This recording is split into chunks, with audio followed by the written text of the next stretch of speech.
இதை பண்றேன், அதை பண்ணிடுவேன், இதை பண்ணிடுவேன்னு அவங்கள வந்து வேறு வேறு வழியில கொண்டுட்டு போற அரசியல். இல்ல ஒரு கிரெடிட் எடுத்துக்கிறாங்க. நாம் தமிழர் கட்சி மைக் சின்னம் தனக்காக தான் அவர் வந்து வச்சிருக்காரு. அந்த பாடலே வந்து அந்த நேரத்துல வரும்போது அதுக்காக தான் வந்தது அப்படின்ற ஒரு விமர்சனங்கள் இருந்தது.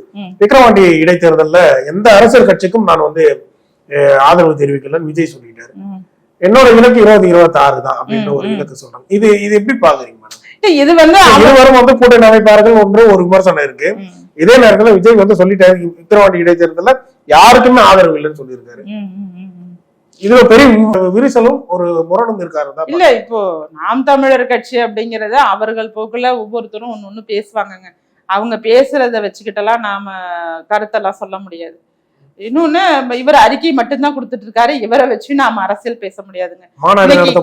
இன்னைக்கு களம் வந்து கடுமையானதாக இருக்கு. இன்னைக்கு சமூகத்துல நிறைய பிரச்சனைகள் நடந்துகிட்டு இருக்கு. இன்னைக்கு அதற்காக நாம எடுக்க வேண்டிய